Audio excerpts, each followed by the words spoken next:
I'm Ching Lee, a UCalgary alumna from the Faculty of Arts.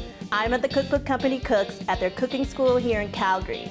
Today, we're making Tater Tot Waffle breakfast Sammies.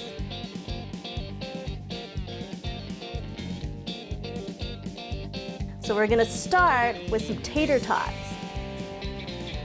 I've already defrosted them, so they're fast to cook.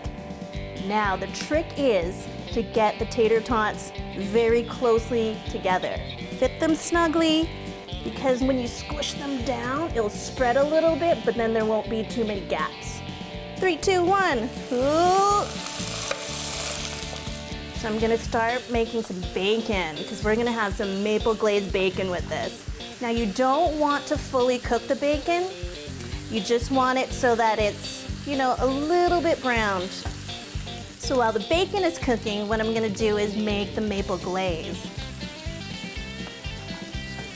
This recipe was inspired by another UCalgary alumna, writer Julia Williams and her collaborator, Mason Hasty, who created a Stampede-themed online generator called the Snackerator.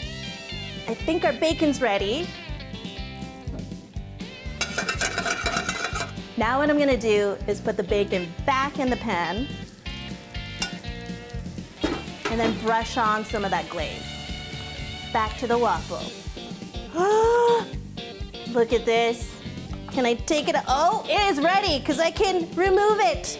Now we're just gonna fry an egg and then melt some cheese. Oh my goodness. And now the final touch, the maple glazed bacon we made. And there you have it, Tater Tot Waffle Breakfast Sammies. We may not be able to go to the Stampede for some midway snacks, but I think this is a pretty close ticket.